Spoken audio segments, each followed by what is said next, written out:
Good afternoon, everyone. How are you? I hope everyone is doing good. Now we are having our third podcast episode, and like we promised you guys, our third podcast, our third podcast will be about fitness and health. And now we are having our one of the best coaches in our fitness gym that is under downstairs the campus.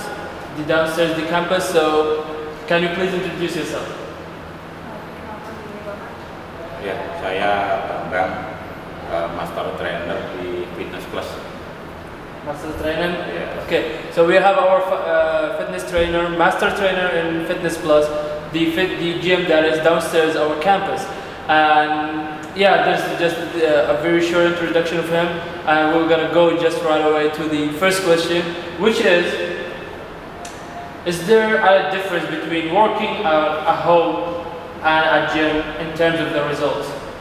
Jadi Pak, apa ada perbedaan di antara workout di rumah dan di gym beruang dari hasil? Kalau workout atau latihan beban weight training di gym dibandingkan dengan di rumah memang berbeda jauh. Pertama, kalau di gym itu alat lebih komplit ya. Jadi untuk perkenalan atau melatih di tiap-tiap bagian otot itu alatnya masing-masing ada. Tapi kalau di rumah kan terbatas. Terus yang kedua, kalau di gym itu ada instrukturnya, ada yang mengarahkan.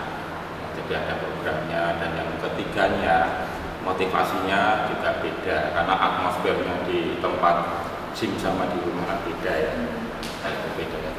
Akhirnya akan memengaruhi hasil dari latihan yang selama ini kita lakukan. Okay, now we'll go to the third question, which is what are some of the most common mistakes that people make when working out, and how can they avoid injuries and get better results? Apa kesalahan umum yang orang buat ketika workout dan bagaimana cara mereka menghindari cedera? Kesalahan umum adalah yang pertama itu biasanya lebih banyak ke egois ya.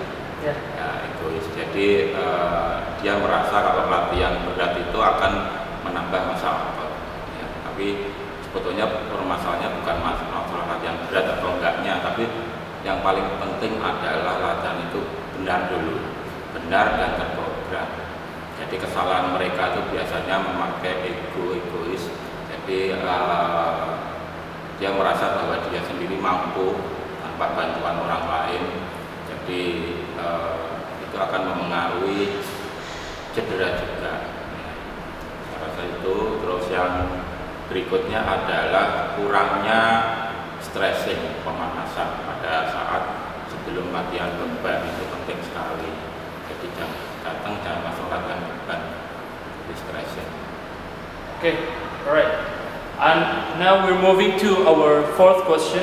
We have some couple of questions that we gathered for our, like we said, our topic, health and fitness, and also that we can help our new students, we can help everyone, and we can like give advices, and we can show that the area of our campus and what we have. So like we said before, like our this Fitness Plus gym is downstairs at the same area of our campus. Like our campus is just 7th floor, and you just can go like to the LG of our Intermark, and you can just after your classes to go and enjoy your training and get better results and like in your life, you know, health, bro. Like it's the most important thing in your life. Like nothing can beat it, for real.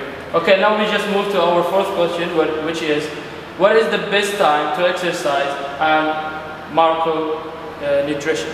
Jadi Pak, apa waktu yang tepat untuk berolahraga dan Marco nutrition? Waktu yang tepat untuk berolahraga. Oh gitu. Jadi waktu yang paling baik untuk berolahraga itu sebetulnya ada dua pilihan, kalau nggak pagi sore. Ya. Jadi kalau nggak morning pagi atau mungkin afternoon ya sore, beda antara pagi apa sore. Tapi olahraga itu jangan sampai terlalu larut malam. Ya, jadi olahraga itu kalau bisa diusahakan untuk gym itu maksimal jam 10 malam. Jam 10. Jam 10, jangan lebih dari itu. Karena apa? Di atas jam 10 malam itu sebenarnya organ kita itu sudah mulai untuk recovery ya. Istirahat ya, termasuk salah satunya adalah jantung. Jangan sampai jantung itu terpacu. Ya, jadi olahraga yang paling bagus itu sebetulnya pagi hari atau sore. Kalau untuk mengurangi berat badan itu lebih bagus sore, karena kalori yang kita makan atau yang kita masukkan dari pagi akhirnya sore dibuang untuk tenaga. Jadi nanti malamnya sudah ngurangin makan.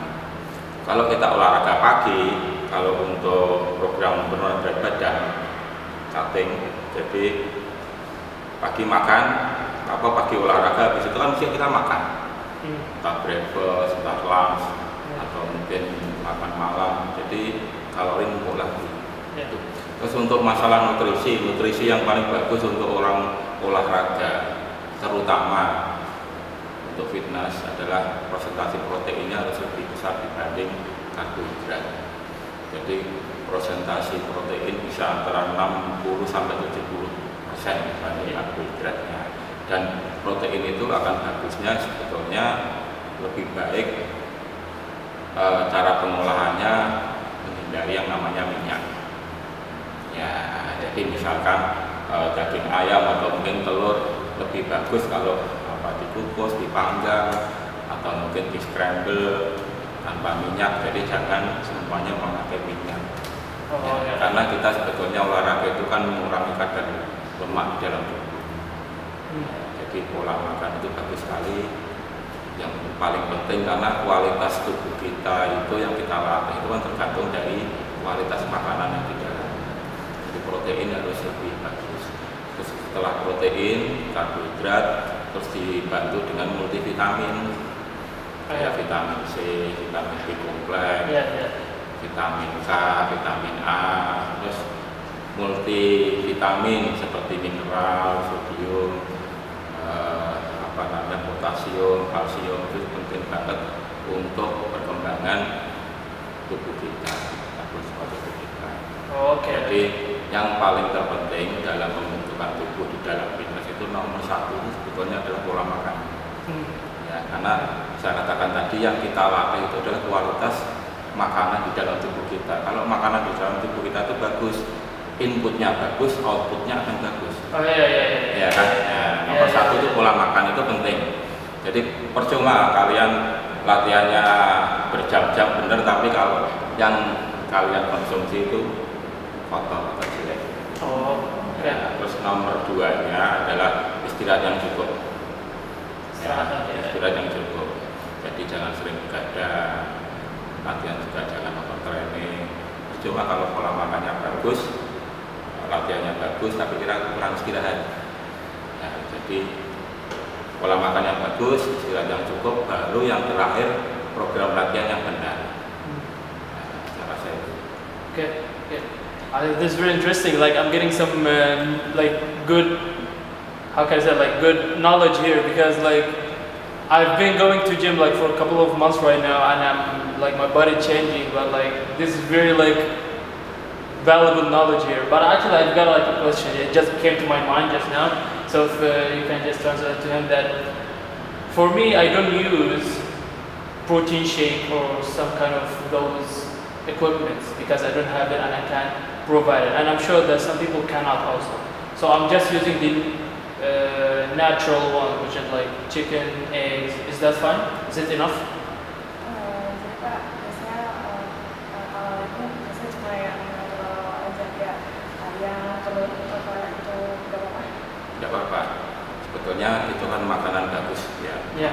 Makanan yang natural food itu bagus sekali. Jadi dari nabati maupun dari hewani protein.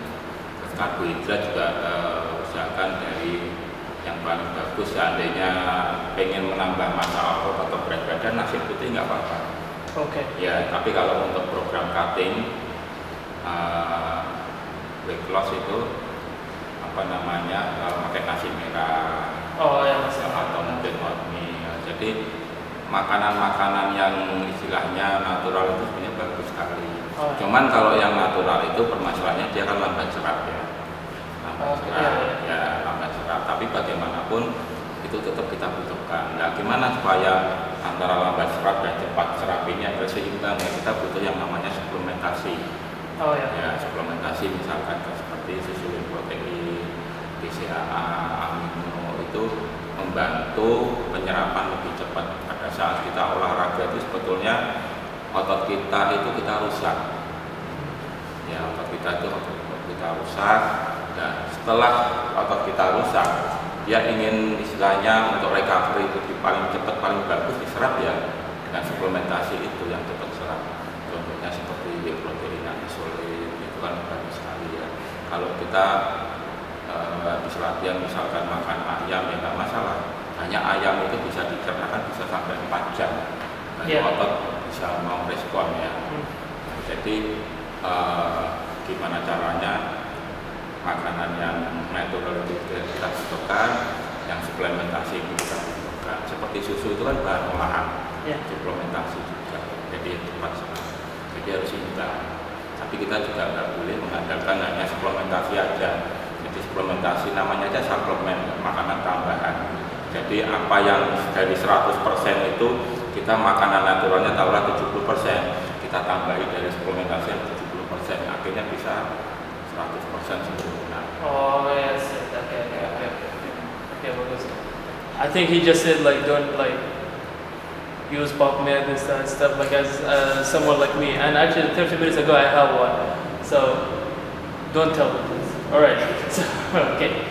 So we move now to the 5th question. Okay, I think it's number 5. Oh, I asked one, so number 6. Okay, so what are some most common nutrition related to fitness, and what is the scientific evidence between them? Jadi Pak, nutrisi apa yang umumnya berhubungan dengan fitness dan bukti ilmiahnya itu seperti apa? Kalau nutrisi yang dibutuhkan oleh orang fitness adalah harusnya nutrisi yang saya katakan tadi, harus nutrisi yang seimbang ya, seimbang itu antara protein, karbohidrat juga lemak. Karena Protein. Ya, protein. Jadi protein itu penting sekali. Yang saya katakan tadi ada protein baik itu dari yang natural food maupun yang suplementasi itu. Yes. Jadi harus seimbang. Jadi proteinnya cukup, karbohidratnya kita juga butuh juga karena karbohidrat juga butuh untuk tenaga juga. Lemak pun juga kita harus butuh. Ya. Karena lemak itu akan mempengaruhi hormon kita juga, akan mempengaruhi metabolisme kita juga. Yang jadi masalah adalah yang lemak kita masukkan itu jangan lemak jenuh. Lemak yang tidak dipakai LDL ya.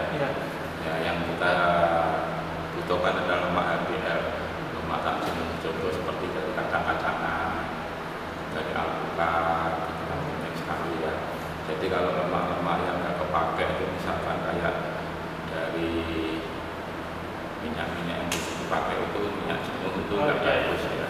Jadi protein presentasi yang kita paling besar, setelah itu karbohidrat, baru kita lemak. Jadi unsur protein, karbohidrat, lemak itu memang kita butuhkan di dalam tubuh. Tapi kembali lagi saya katakan, protein itu jangan sampai bahan dasarnya benar, cara pengolahannya salah. Contoh yang paling gampang adalah ikan. Baik itu ikan laut maupun ikan tawar. Sebenarnya ikan itu istilahnya bisa dikatakan untuk real food-nya itu the best real food proteinnya paling bagus itu ikan. Natural food. Ya. Kenapa? Karena di dalam ikan itu protein dapat. Omega 3-nya juga kita dapat juga.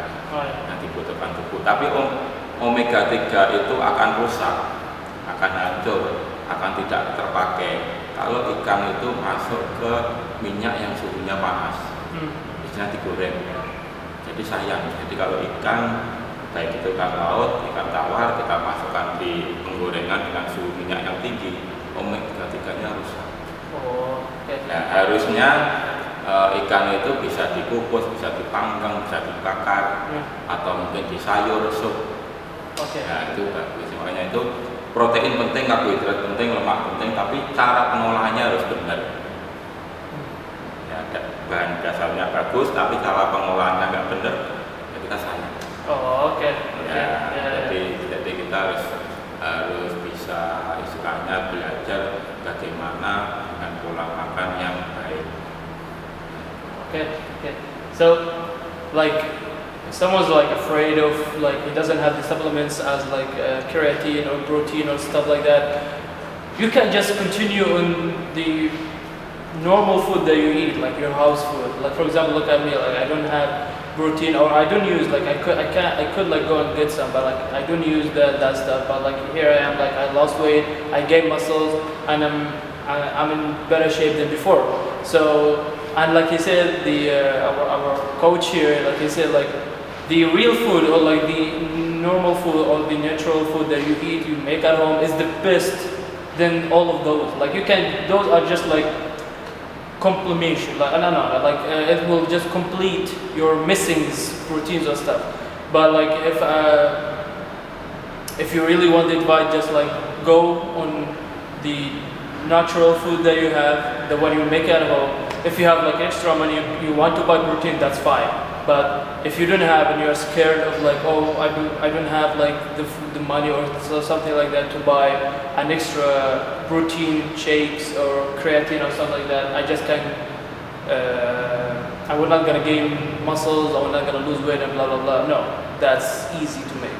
Look at me, like just 3 months and I lost weight and I gained muscle and all of that. Okay. And we just go now to our last 2 questions, I guess. So, number 7. What are some of the benefits of regularly exercising and how can people incorporate into their daily routine? Jadi apa manfaat dari olahraga dan bagaimana orang bisa melakukannya ke kehidupan rutinitas? Ya, manfaat olahraga itu bagus sekali karena dengan adanya olahraga itu yang pertama adalah racun atau toksin yang di dalam tubuh itu bisa keluar. Ya. Makanya orang kalau olahraga cari keringat itu maksudnya supaya keringat itu bisa keluar, kotoran-kotoran yang di bawah kulit ini bisa keluar. Terus yang keduanya adalah aliran darah kita itu lancar. Ya, terus berikutnya adalah sistem metabolisme organ tubuh kita juga akan makin bagus. Terus berikutnya dengan adanya olahraga, terutama olahraga angkat beban ini, fitness otot kita akan menjadi kencang, akan menjadi kuat. Karena otot itu kalau sudah kencang, sudah kuat, dia akan bisa memblokir yang namanya gula. Yang gula itu harusnya tersimpan menjadi lemak, jadi tidak bisa menjadi lemak. Ya, dengan adanya otot yang kuat dan kencang itu, tulang raga kita juga akan kuat. Oh, oke. Ya, kalau semuanya itu kuat, otomatis dalam kehidupan sehari-hari yang dampak yang pertama kali adalah kita itu tidak mudah lelah dalam kehidupan sehari-hari ya, nggak gampang loyo, nggak gampang lemas, selalu energi. Terus yang berikutnya adalah dengan adanya kita sering olahraga, daya tahan tubuh kita akan kuat dalam kehidupan sehari-hari. Yang harusnya kita itu virus itu bisa masuk, kita kena flu, sakit, kita akan istilahnya kebal terhadap virus yang masuk karena daya tahan tubuh kita kuat dari olahraga itu dan dari pola makan yang benar tadi. Jadi kalau pola makannya salah, kita nggak pernah olahraga, kurang istirahat, daya tahan kita otomatis drop. Kalau daya tahannya drop, menurun, virus itu akan gampang sekali masuk di dalam tubuh. Ya, terus yang berikutnya adalah kekuatan dalam kehidupan sehari-hari. Seandainya kita itu bekerja, entah itu kita itu menarik barang atau mendorong barang, kita itu akan dipermudah menjadi kuat. Ya, kuat. Dan dampak yang terakhir yang disukai banyak orang dari fitness itu adalah 5 tahun lebih muda dari usianya. Karena apa? Karena ototnya kencang, lemaknya berkurang. Kalau orang itu ototnya kendor, ototnya tipis, lemaknya dia akan numpuk. Kalau dia lemaknya numpuk, otomatis kelihatan tua ya. Makanya kalau masih muda mungkin masih ototnya masih kencang-kencang semua, belum ada keriputnya. Tapi kalau tetap sering rajin olahraga 5 tahun ke depan, wajah kita tetap seperti itu. Jadi yang menyebabkan kita cepat tua itu bisa karena faktor dari makanan. Makanan itu, makanya jangan sering konsumsi yang manis, yang gula, lemak-lemak itu kelihatan kita cepat tua. Cepat tua. Terus kurang olahraga cepat tua, terus banyak pikiran, stres menyebabkan juga cepat tua. Jadi pola hidup yang baik itu adalah pola hidup yang didasari dengan niat yang baik. Kita olahraga, kita pola makan yang baik, terus berpikir juga positif, kita akan lebih mudah. Nah, terus ada lagi pertanyaan, saya sudah olahraga, saya sudah pola makan baik, tapi kenapa saya sakit? Oh ya. Ya, sakit itu kan faktornya banyak. Ya, karena bagaimanapun daya tahan tubuh kita itu kan nggak selamanya on di atas. Kadang ada saatnya turun juga. Kita olahraga pun, olahraga itu seperti dua sisi mata uang. Olahraga bisa menyehatkan, olahraga bisa menyakitkan. Menyakitkan kalau kita overtraining, menyakitkan kalau kita itu olahraganya larut malam. Ya, jadi dengan olahraga malah kita justru daya tahannya drop karena salah dalam memilih jam olahraga. Ya, jadi dengan adanya olahraga itu diharapkan misalkan kita sakit pun di rumah sakit, cara penyembuhannya, perawatannya itu lebih mudah daripada orang yang nggak pernah olahraga. Karena secara fisik kuat, organ-organnya kuat. Ya. Jadi manfaatnya sebetulnya di kehidupan itu banyak sekali manfaat dari olahraga. Okay.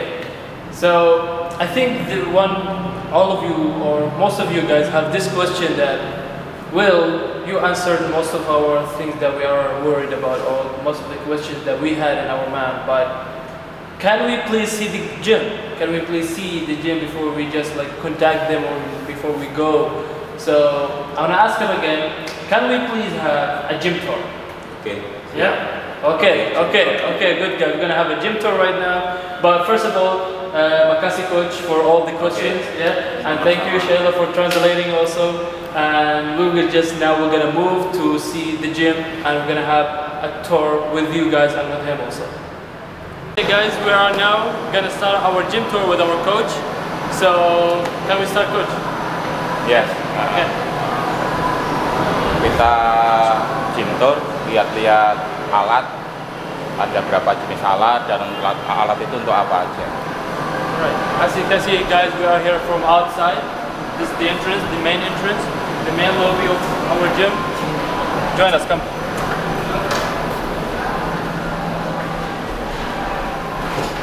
As you can see here guys, this is the office, main office. Just come here, sign your name and go inside. Start training. Okay. Ya, mulai dari sini. Ini area plate loaded. Jadi plate loaded itu yang memakai beban plate atau barbel. Ya, ini untuk latihan back. Ya, ini untuk latihan back. Ini untuk latihan back. Ini juga untuk latihan back punggung. Terus ini juga sama. Ya, cara penggunanya beda-beda karena di tiap otot orang itu backnya kan ototnya banyak ya, tiap bagian, baik itu di bagian atas, tengah maupun di lower back bagian bawah. Ini ada untuk latihan dada juga, untuk flat band press itu untuk latihan dada di bagian tengah. Terus ini decline untuk dada di bagian bawah, decline. Terus ini implant ya, ini implant untuk dada bagian atas. Terus ini ada shoulder press untuk latihan bahu. Terus ada lagi untuk ini alat yang terbaru untuk bahu bagian belakang ya. Jadi sambil tiduran ini bisa dilihat, ini ada lubangnya ini ya. Cara penggunaannya seperti ini.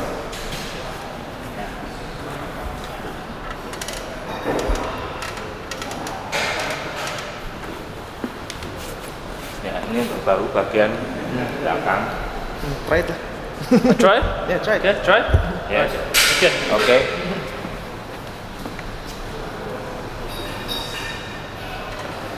Ya, ini untuk bahu bagian sini belakang.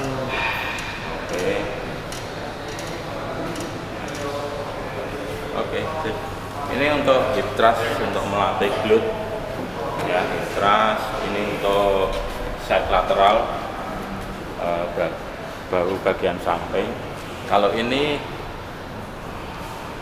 alat multifungsi ya, alat multifungsi ini bisa untuk latihan dada, flat incline decline maupun shoulder bahu. Yeah. Terus di sini area pin loaded. So guys, our first area here. Yes. First area, the machines are divided into two. The first machines are helping, or you can train the chest. The second machines you will train the back. And also we have like two machines that will help with the shoulders and shoulders, yeah? Yes. Yeah, shoulders. So this side, most of it chest and also most of it back. So it can have like divided by like, I don't know, 40%, 40%. The other 20 is just shoulders. And now we're gonna move here. You're gonna see the other machine Ini here. bagian mesin pin loaded. Ini juga untuk bagian punggung back. Ya, kita penggunaannya seperti ini. Ya.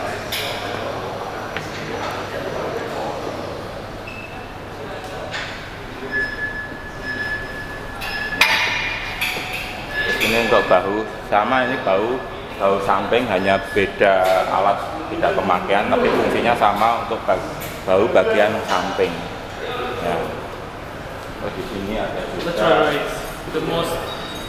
the machine that I had the most, the training that I had the most. It's so. Ini shoulder press untuk latihan bahu Shoulder press. atas ya. Terus ini chest press. Chest press ini untuk melatih otot dada bagian tengah. Terus ini alat multifungsi butterfly untuk latihan dada, juga bisa dibalik untuk latihan bahu belakang. Sama seperti yang tiduran itu ya. Bedanya ini mesin, yang itu manual. Ini dari sini juga di sini di Fitness Plus dumbbellnya komplit, dari mulai 2,5 kilo sampai 65 kilo. Dua setengah. Bisa dilihat ini 65 kilo, dari sini bisa dilihat. Nah itu 65 kilo ya. Ini dumbbellnya komplit sampai sana.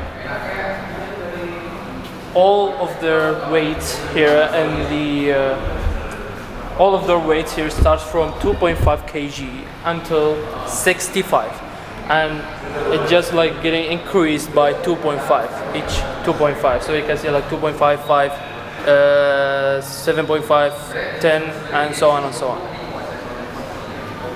Terus di sini di area functional training. Functional training ini alat functional training.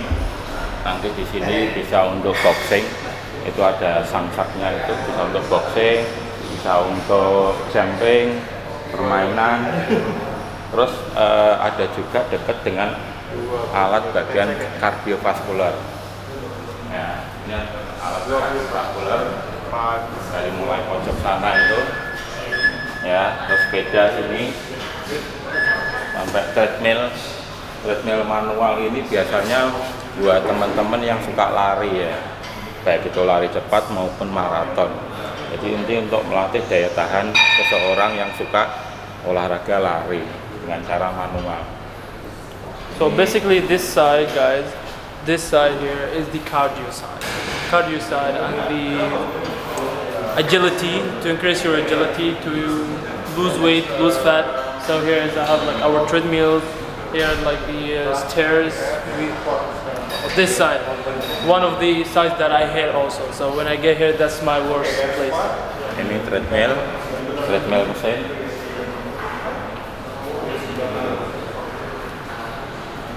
Ini pin loaded juga untuk latihan, baik latihan bahu maupun untuk latihan pull up untuk punggung, bagian punggung. Terus ini untuk area bagian kaki. Ini kabel crossover multifungsi.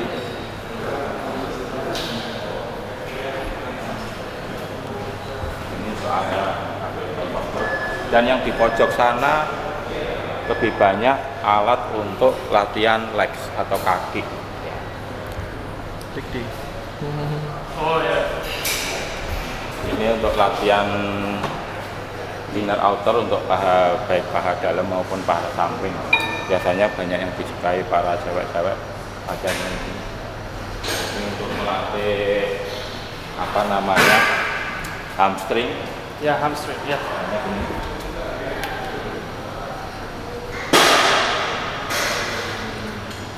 Never skip leg days, guys. Never skip leg days. Ya. Ini leg press untuk melatih paha, baik paha depan maupun paha belakang. Ini untuk melatih betis. Ya, itu bisa untuk squat, Smith machine, bisa untuk multifungsi, alat multifungsi, bisa untuk latihan leg, dada, Multiple bahu. use. It can be squat. It can be chest press. Multiple use. Sometimes for me, I use this section for squats and I use this section also for chest press.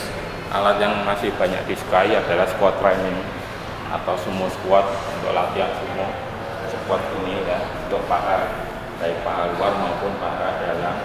Terus ini untuk vertical leg press,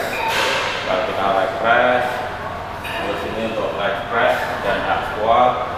Itu bisa untuk area leg training ya, biasanya buat teman-teman yang suka angkat berat, bisa untuk deadlift, bisa untuk squat maupun bench press ya. Jadi di Fitness Plus ini alatnya lumayan komplit untuk memenuhi kebutuhan teman-teman, bisa untuk kebugaran, untuk pembentukan tubuh, dan fasilitas di Fitness Plus ini juga komplit. Jadi di sana tadi ada kelas, bisa untuk senam, bisa untuk ruang RPM, untuk ruang locker juga ada. Jadi buat teman-teman yang ingin ikut dalam program kebugaran atau pembentukan bisa bergabung, join bersama kami di Fitness Plus. There's a question I've always wanted to ask him, but I just got the chance right now. Pak, any deadlift? Berapa kg? Kamu? Ini deadlift. Yeah. Nah, ini untuk deadlift ya. I want to know how much weight or mass is deadlift. Yeah. Ini untuk area deadlift.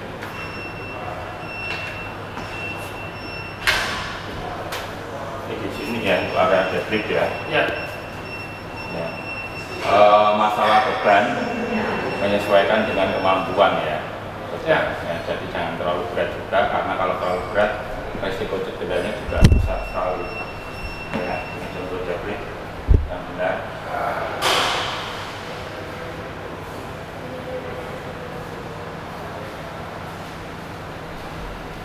That's the right way. That's the right technique for deadlift, because deadlift is one of the dangerous exercises that it can bring very dangerous injuries to the trainee. So you need to have a good technique for it.